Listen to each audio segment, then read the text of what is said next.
সুপ্রিয় শিক্ষার্থী, খেয়াল করো সবাই, আমরা আজকে 35 নম্বর পৃষ্ঠা নিজে করি। এই পৃষ্ঠা থেকে আজকে সমাধানটা শুরু করব। তো চলো আমাদের আজকের পার্টের প্রথম যেটা আছে সেটা আমরা খেয়াল করি।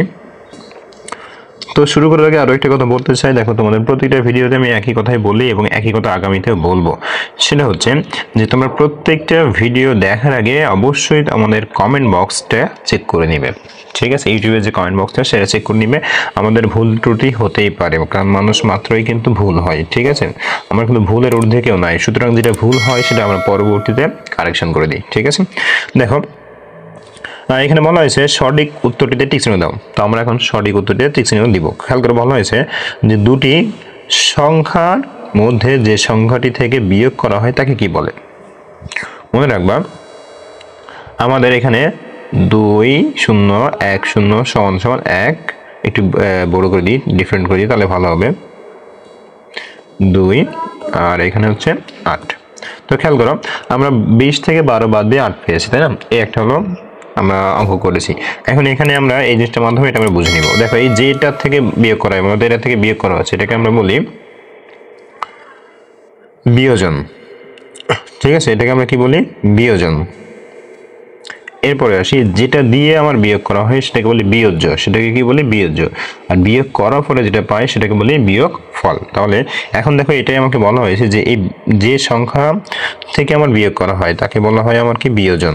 কি বলা হয়? বিয়োজন, যে সংখ্যাটি থেকে বিয়োগ করা হয়। ঠিক আছে, এবার দেখো বলা হয়েছে যে আনাবিয়ার কাছে 1500 টাকা আছে, লিয়ার কাছে 950 টাকা আছে। আনাবিয়ার কত টাকা বেশি আছে তা বের করার জন্য কি করতে হবে? আমি তোমাদেরকে যখন বিয়োগের অঙ্ক শুরু করেছিলাম তখন তোমাদেরকে একটা কথা বলেছিলাম যে কত বেশি আছে, পার্থক্য কত, সমষ্টির পার্থক্য কত, বিয়োগফল কত। ঠিক আছে, এই রকম যদি কোনো কথা থাকে তাহলে সেক্ষেত্রে আমাদের বিয়োগ করতে হয়, তোমাদের কিন্তু আমি বলেছিলাম। তার মানে এখানে আমাদের কি করতে হবে? বিয়োগ করতে হবে। এবার দেখো বলা হয়েছে যে রানীর কাছে 1200 টাকা আছে, সঙ্গীতার কাছে 600 টাকা আছে। দুজনের টাকার পার্থক্য বের করতে চাইলে কোনটি সঠিক হবে? কোনটি সঠিক হবে? পার্থক্য মানে কি? পার্থক্য মানে বিয়োগ। কোনটা থেকে কোনটা বিয়োগ? 1200 থেকে 600 আমার বিয়োগ। তাহলে 1200 থেকে 600 বিয়োগ আমার খ নাম্বারটা রয়েছে, তার মানে খ নাম্বারটা উত্তর হবে। এবার দেখো বলা হয়েছে 1020 বিয়োগ 111। এখানে যদি আমি বিয়োগটা করি তাহলে খালি করে কত হবে সেটা তোমাকে বের করতে হবে। চলো আমি শুরু করি। দেখো শূন্যকে 10 ধরলাম, 10 থেকে যদি 1 বাদে থাকে আমাদের 9, হাতে আমাদের 1, 1 আর 1 2, 2 আর 2 মিলে গেলে 0, হাতে আমাদের কিছুই নাই। আবার যদি 10 থেকে 1 বাদে থাকে কত? 9, হাতে আমাদের 1, 1 আর 1 মিলে গেলে বাম পাশে 0 বসে না, তার মানে এখানে আমাদের খ নম্বর উত্তরটা হবে। এবার দেখো বলা হয়েছে রিয়াজ 1850 টাকার একটি ইলিশ মাছ কিনে মাছ বিক্রেতাকে 2000 টাকা দিল। বিক্রেতাকে কত টাকা ফেরত দিবেন? দেখো ফেরত দিবেন কত, এই ক্ষেত্রেও কিন্তু আমাদের বিয়োগ করতে হয়। তারপর ব্যাংকে জমা দিব কত, এই ক্ষেত্রেও কিন্তু আমাদের বিয়োগ করতে হয়। লাভ লোকসানের হিসাব করতে গেলেও কিন্তু আমাদের বিয়োগ করতে হয়। তাহলে আমরা একসাথে দেখো কত কি পেলাম, তাই না? তাহলে এখানে কত টাকা ফেরত দিবে, এখন এই ক্ষেত্রে আমরা বিয়োগটা করে দেখি। দেখো 1850 থেকে 1850 আর 2000 যদি আমরা বিয়োগ করি আমাদের বিয়োগফল হবে 150 টাকা। কত টাকা হবে? 150, মানে 150 টাকা। ঠিক আছে, তোমরা বিয়োগ করবো, বড়টা থেকে বিয়োগ করবে এরকম করে সুন্দর করে। আমরা তো পাতিয়ে নিলাম, নিয়ে তোমরা বিয়োগ করবা, তাহলে দেখো উত্তরটা পেয়ে যাবা। আচ্ছা, এবার আসি পরে। দেখো আমাদের এখানে কিন্তু সংক্ষিপ্ত প্রশ্ন দেওয়া রয়েছে। বলা হয়েছে যে বিয়োগের সময় কোন স্থানীয় মান থেকে বিয়োগ করা শুরু করতে হয়? অবভিয়াসলি একক স্থানীয়। কোন স্থানীয় মান থেকে? একক স্থানীয় মান থেকে। এবার বলা হয়েছে বিয়োজ্য কি? বিয়োজ্য কি? যে সংখ্যা দিয়ে বিয়োগ করা হয়, যে সংখ্যা দিয়ে বিয়োগ করা হয়, যে সংখ্যা দিয়ে বিয়োগ করা হয়।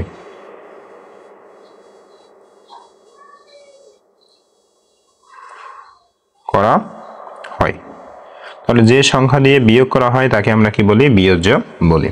ওকে, আচ্ছা এরপরে আসি। দেখো এরপরে বলা হয়েছে 1000 থেকে 101 বাদ দিলে কত থাকবে? তো আমরা 1000 থেকে 101 বাদ দিব। তো খেয়াল করো বিয়োগ করলে কত থেকে খেয়াল করি। 10 থেকে যদি 1 বাদ দিয়ে থাকে 9, হাতে আমাদের 1, 10 থেকে যদি 1 বাদ দিয়ে থাকে আমাদের 9, হাতে আমাদের 1, 1 আর 1 2, 10 থেকে যদি 2 বাদ দিয়ে থাকে আমাদের 8, হাতে আমাদের 1, 1 আর 1 মিলে গেলে বাম পাশে 0 বসে না, তার মানে আমাদের এখানে এক্স্যাক্টলি উত্তর হবে 8 9 9। এটা কিন্তু আমাদের এক্স্যাক্টলি উত্তর। ঠিক আছে, আচ্ছা তো এবার আসি নিচে। দেখো আমাকে বিয়োগ করতে হবে, এই সংখ্যাগুলো আমাকে কি করতে হবে? বিয়োগ করতে হবে। তো চলো আমরা এই সংখ্যাগুলো একটা একটা করে বিয়োগ করি। দেখো আমি প্রত্যেকটা সংখ্যার বিয়োগ আমি পাশে বসাই। দেখো 4 আর 0, 4 থেকে যদি 0 বাদ দিয়ে আমাদের 4 থাকে, হাতে আমাদের কিছুই নেই, 2 আর 3, তো 2 ছোট হয়ে যায়, তাহলে 2 থেকে 12 ধরবো, 12 থেকে 3 বাদে থাকে হলো 9, হাতে আমাদের 1, 2 রেখে 3, 6 থেকে 3 বাদে থাকে 3, হাতে আমাদের 1, 1 আর এই যে 2 3, 4 থেকে 3 বাদে থাকে আমাদের 1। তাহলে প্রথমটার উত্তর কিন্তু আমরা পেয়ে গেলাম। এবার ঠিক একইভাবে দ্বিতীয়টার উত্তর করি। দেখো এখানে 2, এখানে 8, তাহলে 12 থেকে যদি 8 বাদে থাকে আমাদের 4, হাতে আমাদের 1, 5 রেখে 6, 8 থেকে যদি 6 বাদে থাকে 2, হাতে আমাদের 1, হাতে আমাদের 1। এরপর খেয়াল করো 9 রেখে 10, সরি হাতে আমাদের কিছুই নাই, ঠিক আছে, হাতে আমাদের কিছুই নাই, কারণ কি আমরা এখানে তো 5 আর 6 করে 8 থেকে বাদ দিয়েছি। এবার দেখো আমাদের এখানে 6, এখানে আছে 9, তাহলে 6টাকে আমাদের 16 ধরতে হবে, 16 থেকে যদি 9 বাদে থাকে 7, হাতে আমাদের 1, 3 রেখে 4, 7 থেকে 4 বাদে থাকে আমাদের 3, তাহলে এটা হলো আমাদের উত্তর।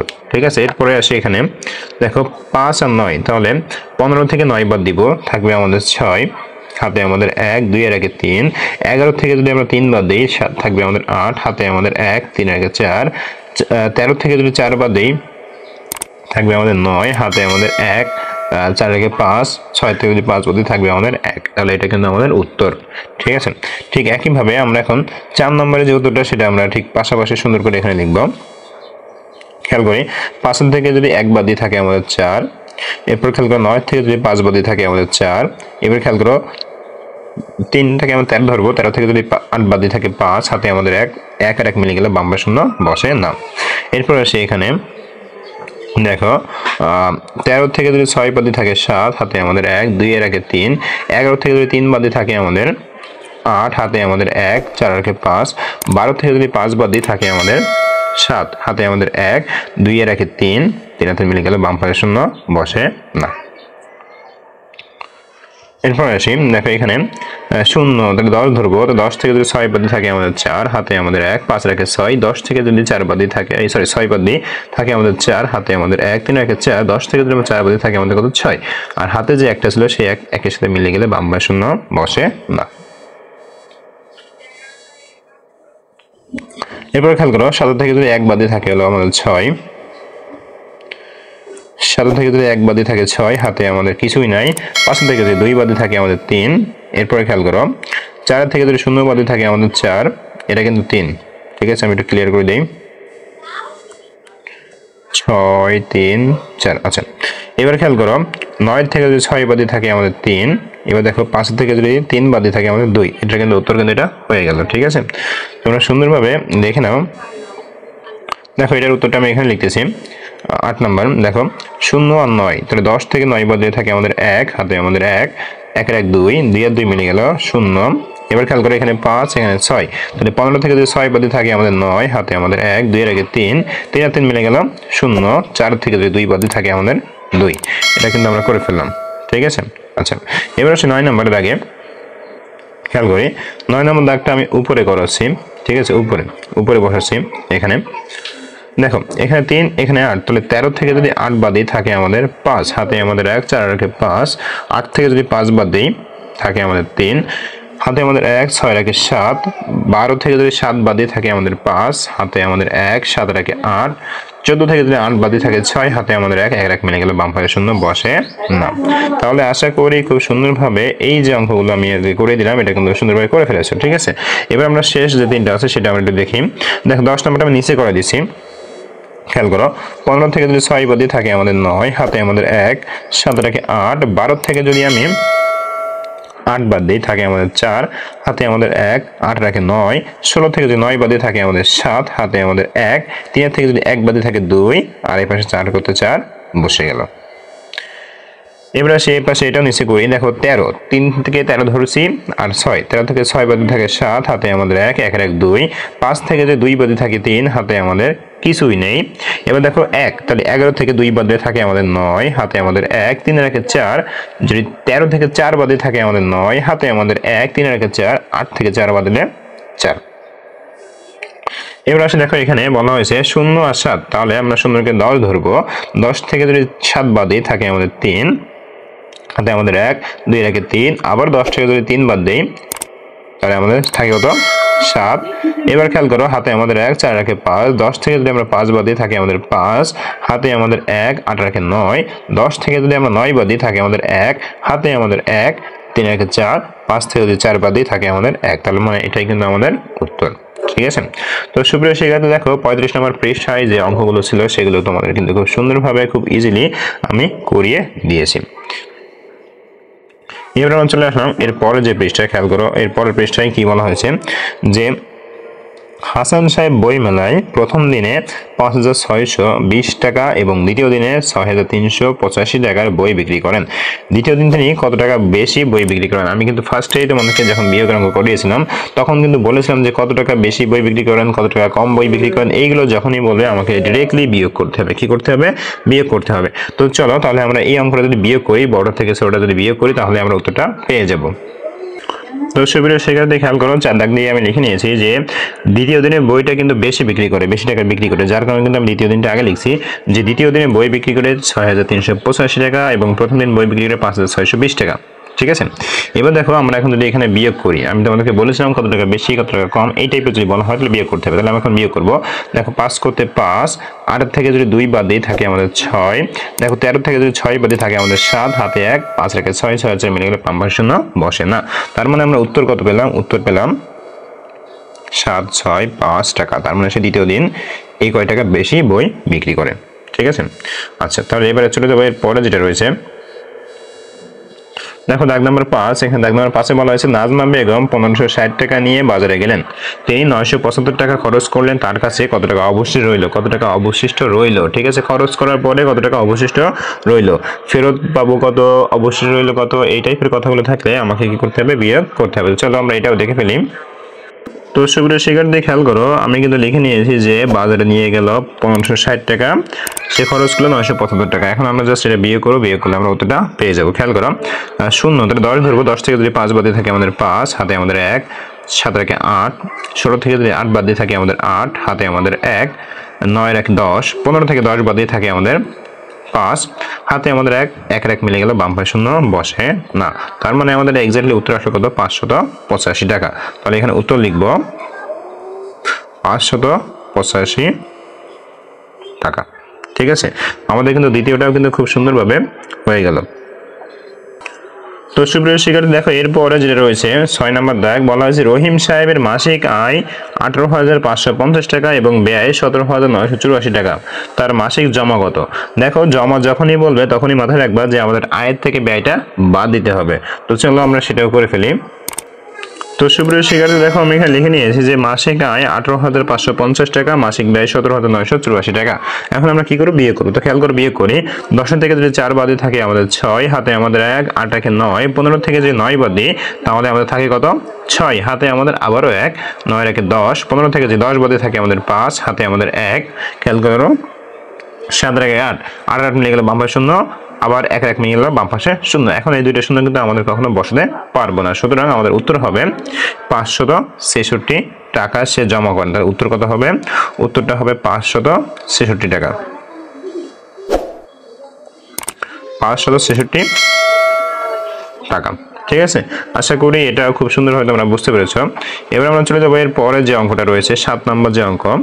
আমরা আস্তে আস্তে ধীরে ধীরে এবং খুব সহজ পন্থায় কিন্তু আমরা অঙ্কগুলো তোমাদেরকে করিয়ে দিচ্ছি। ঠিক আছে, তো দেখি 7 নম্বরে কি বলা হয়েছে। দেখো 7 নম্বরে বলা হয়েছে যে লিমার 3470 টাকা আছে এবং রাহুলের 2645 টাকা আছে, লিমার কত টাকা বেশি আছে? ঠিক একই রকম আমাদের 4 দাগ যেরকম বলছিল কত বেশি বই বিক্রি করেন, ঠিক এটাও ঠিক একইভাবে কত বেশি আছে। তাহলে এটাও ঠিক একইভাবে আমরা বেশি যেটা আছে সেখান থেকে আমরা ছোটটা বাদ দিয়ে দিব। ঠিক আছে, তো লেখো। তো সুপ্রিয় শিক্ষার্থী খেয়াল করো, দেখো আমি এখানে লিখে নিয়েছি লিমার আছে, তারপর দেখো লিখে নিয়েছি রাহুলের আছে। যেহেতু আমাদের কত বেশি আছে এটা বের করতে হবে, তার মানে আমরা নিশ্চিন্তে বলতে পারি যে আমাদের এখানে বিয়োগ করতে হবে। তো চলো তাহলে আমরা এটা বিয়োগ করি। দেখো 10 থেকে যদি 5 বাদ দিয়ে থাকে আমাদের 5, হাতে আমাদের 1, 4 রেখে 5, 7 থেকে যদি 5 বাদ দিয়ে থাকে আমাদের 2, হাতে আমাদের 1, 6 রেখে 7, 14 থেকে যদি 7 বাদ দিয়ে থাকে আমাদের 7, হাতে আমাদের 1, 2 রেখে 3, 3 হাতে মিলে গেল বাম পাশে 0 বসে না। তার মানে আমাদের কাঙ্ক্ষিত উত্তর হচ্ছে কত? 725 টাকা। ঠিক আছে, এই 725 টাকা হলে লিমার বেশি আছে। তাহলে এটাও খুব সুন্দরভাবে বুঝতে পেরেছো এবং তোমাদের কিন্তু আমি খুব সুন্দরভাবে পুঙ্খানুপুঙ্খভাবে অর্থাৎ একেবারে সহজভাবে যেটুকু না হলেই নয় সেইভাবে কিন্তু তোমাদেরকে আমি বুঝিয়ে দিচ্ছি, ঠিক আছে। এবার আসি দেখো এরপরে বলা হয়েছে 8 নম্বর কি বলা হয়েছে খেয়াল করে বলা হচ্ছে বিজয়বাবু 35,465 টাকা দিয়ে একটি সাইকেল এবং 45,722 টাকা দিয়ে একটি টেলিভিশন কিনলেন। তিনি কত টাকা বেশি দিয়ে টেলিভিশন কিনলেন? এটাও ঠিক আগের মতো একই রকম। তাহলে আমরা বড়টা আগে লিখবো, তারপরে ছোটটা লিখবো, লিখে আমরা বিয়োগ করে দিব, আমাদের কাজটা হয়ে যাবে। তো সুপ্রিয় শিক্ষার্থী খেয়াল করে দেখো 8 নম্বর সমাধান লিখে নিয়েছি। প্রথম যেটা ছিল বড় যেটা হচ্ছে টেলিভিশন, বড়টা ছিল কোনটা? টেলিভিশন। আর সাইকেলটার দাম ছিল ছোট, অর্থাৎ সাইকেলের দাম ছিল কম। এখন দেখো আমি বড়টা লিখে নিয়েছি উপরে, ছোটটা লিখে নিয়েছি নিচে। এখন আমরা বিয়োগ করব। তো খেয়াল করো 12 থেকে যদি 5 বাদ দিই থাকে আমাদের 7, হাতে আমাদের 1, 6 রেখে 7, 12 থেকে যদি আবার 7 বাদ দিই থাকে আমাদের 5।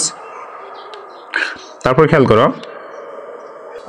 দেখো হাতে আমাদের 1, 4 রাখে 5, তাহলে 7 থেকে 5 বাদ দিয়ে থাকে 2। এবার খেয়াল করো আমাদের 5 আর 5 মিলে গেল 0। এখানে যদি বিয়োগটা করি আমাদের থাকবে কত? 1। তার মানে আমরা এখানে বলতে পারি 10,257 টাকা। এটা কিন্তু আমাদের উত্তর, ঠিক আছে, 10,257 টাকা। ওকে, তাহলে দেখো আমাদের কিন্তু 8 দাগও হয়ে গেল। এবার আমরা চলে যাব 9 নম্বর যে দাগটা রয়েছে সেটা করতে। তো খেয়াল করো সবাই দেখো 9 নম্বরে বলা হয়েছে একটি ট্রেনে 21,6165 জন যাত্রী আছে। একটি স্টেশনে 796 জন যাত্রী নেমে গেলেন। এখন ট্রেনে কতজন যাত্রী আছেন? আমি আবার বলি, ট্রেনে ছিল সেখান থেকে কিছু নেমে গেছে, তার মানে কি কমে গেছে। আর কমে গেলে আমাকে কি করতে হবে? বিয়োগ করতে হবে। তো চলো এটা লিখে ফেলি। তো দেখো এবার আমরা এটা বিয়োগ করি। দেখো আমাদের প্রথম লিখে নিয়েছিলাম যে ট্রেনের যাত্রী আছে কতজন সেটা লিখে নিয়েছি, এবার পরে নেমে গেছে কতজন সেটা লিখে নিয়েছি, ঠিক আছে।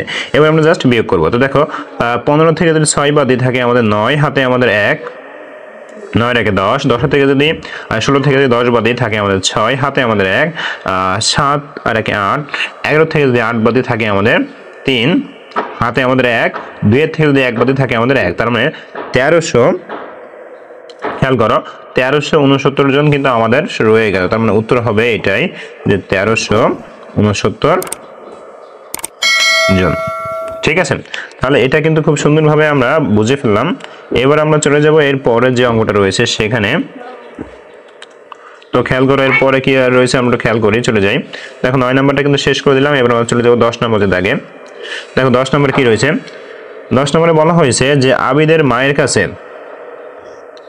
20,500 টাকা ছিল। তিনি আবিদকে 3,685 টাকা বাজার করার জন্য দিলেন। এখন আবিদের কাছে কত টাকা রইল? খেয়াল করো তার কাছে এই কয় টাকা ছিল তার মায়ের কাছে। এখন সে তার নিজের টাকা থেকে তার ছেলেকে এত টাকা দিয়ে দিয়েছেন। তার মানে কি কমে গেছে। আর কমে গেলে আমাকে কি করতে হবে? বিয়োগ করতে হবে। তো চলো তাহলে এটাও আমরা লিখে ফেলি। তো সুপ্রিয় শিক্ষার্থী দেখো আমি এটা লিখে নিয়েছি। দাগ নম্বর 10 সমাধান যে আবিদের মায়ের কাছে ছিল 20,500 টাকা, সেখান থেকে 3,685 টাকা সে দিয়ে দিয়েছে আবিদকে। এখন তার কাছে কত রইল? তাহলে এটা আমরা বিয়োগ করি। দেখো খেয়াল করো 10 থেকে যদি 5 বিয়োগ করে থাকে আমাদের 5, হাতে আমাদের 1, 8 রাখে 9, 10 থেকে যদি আমরা 9 বাদ দিই থাকে আমাদের 1, হাতে আমাদের 1, 6 রেখে 7, আমরা যদি 15 থেকে 7 বাদ দিই থাকে আমাদের 8, হাতে আমাদের 1, 3 রেখে 4, আমরা যদি 10 থেকে 4 বাদ দিই থাকে হলো 6, হাতে আমাদের 1, 2 থেকে 1 বাদ দিয়ে থাকে আমাদের 1। তাহলে আশা করি তোমরা বুঝতে পেরেছো যে আমাদের উত্তরটা কত হবে। উত্তরটা হবে 1,6,815 টাকা, ঠিক আছে, 1,6,815 টাকা। এটা কিন্তু আমাদের কাঙ্ক্ষিত উত্তর। তাহলে এই বছরে যাবো এর পরে যে অঙ্কটা রয়েছে 11 নম্বর যে অঙ্ক। দেখো আমরা আস্তে আস্তে কিন্তু প্রত্যেকটা অঙ্ক করে দিয়েছি। তোমাদের অঙ্কগুলো কেমন লাগে অবশ্যই কমেন্ট করে জানিয়ে দিবে, ঠিক আছে। আর যদি ভালো লেগে থাকে অবশ্যই আমাদের ফেসবুক পেজে যোগাযোগ করতে পারো। সেখানে তোমাদের সমস্যা হলে সেখানে তোমরা দেখাতে পারো। তো সুপ্রিয় শিক্ষার্থী দেখো এবার হলো আমরা 11 নম্বর দাগে চলে আসলাম। বলা হয়েছে নাসিমা বেগম বছরে 1 লাখ টাকা আয় করেন এবং সে ব্যয় করেন হলো 88,755 টাকা। বছরে তার কত টাকা জমা থাকে? দেখো এই টাইপের অঙ্ক কিন্তু আমরা একটু আগে একটা করে আসলাম যে জমা থাকে কত জমা। তো আমি তোমাদেরকে বলেছিলাম যে জমার কথা যখনই বলা হবে তখন আমরা আয়ের থেকে ব্যয়টা বাদ দিয়ে দিব। তাহলে এখন লিখবো যে আয় করেন, তারপরে লিখবো কি ব্যয় করেন। সুপ্রিয় শিক্ষার্থী দেখো আমরা 11 নম্বর দাগ দিয়ে সমাধান লিখেছি যে আয় করেন 1 লাখ টাকা, ব্যয় করেন 88,755 টাকা। এখন আমরা জমা করেন কত সেটা আমরা বের করবো। এটা বিয়োগ করতে আমরা জমা করেন কত সেটা আমরা পেয়ে যাব। তো খেয়াল করো আমরা যদি 10 থেকে 5 বাদে থাকে আমাদের 5, হাতে আমাদের 1, 5 রেখে 6, 10 থেকে যদি 6 বাদে থাকে আমাদের 4, হাতে আমাদের 1, 7 রেখে 8, 10 থেকে যদি 8 বাদে থাকে আমাদের 2, হাতে আমাদের 1, 8 রেখে 9, 10 থেকে যে 9 বাদে থাকে আমাদের 1, হাতে আমাদের আবারও 1, 18 কে 9, 10 থেকে যে 9 বাদে থাকে আমাদের 1, হাতে যে 1 মিলে গেল, বাম পাশে শূন্য বসে না। তার মানে যদি আমরা এখান থেকে বলি যে আমাদের এক্স্যাক্টলি উত্তর আসছে 11,245 টাকা। তার মানে তার বাৎসরিক যে জমা হয় সেটা হচ্ছে 11,245 টাকা। ঠিক আছে, এবার আমরা চলে যাব একেবারে সহজ যে অঙ্কে, অর্থাৎ শেষ যে অঙ্কে, এই পর্বের শেষ যে অঙ্কে। এখানে দেখো কি বলা হয়েছে, 1250 বিয়োগ 960 সমান একটা ফাঁকা বক্স দেওয়া রয়েছে। বলা হচ্ছে গাণিতিক বাক্যটি দিয়ে একটি গল্প তৈরি করো। আমাকে কি তৈরি করতে হবে? একটা গল্প তৈরি করতে হবে। চলো আমি তোমাদের গল্পটা বলে দেই। তো সুপ্রিয় শিক্ষার্থী, খেয়াল করো, আমি একটা গল্প এখানে দিয়েছি যে আবির 1250 টাকা নিয়ে বাজারে গেল, তারপর সে খরচ করলো 960 টাকা। তার কাছে কত টাকা রইলো? এখন দেখো এখানে একটা ব্যাপার হচ্ছে যে এখানে দেখো কিন্তু আমাদের উত্তর দেওয়া নাই। উত্তর কি দেওয়া আছে? দেওয়া যেতে নাই, সেহেতু আমাদের এখান থেকে এই পর্যন্ত লেখাটাই সব থেকে বেশি ভালো হবে। আর যদি কেউ মনে করে যে আমি সম্পূর্ণটাই লিখবো, সে লিখতে পারে, ঠিক আছে। তবে আমি মনে করি এটুকু লেখাটাই বেশি ভালো হবে। তো সম্পূর্ণ লিখতে পারো, তোমাদের ইচ্ছা। তো আশা করি সুপ্রিয় শিক্ষার্থী, এই যে 36 নম্বর পৃষ্ঠা পর্যন্ত তোমরা খুব সুন্দরভাবে বুঝতে পেরেছো। আজকের এই টিউটোরিয়ালের মাধ্যমে আমাদের একটা চ্যাপ্টার শেষ হয়ে গেল, ঠিক আছে। আগামী চ্যাপ্টারে আবার দেখা হবে। ততক্ষণ পর্যন্ত সবাই ভালো থাকো, সুস্থ থাকো।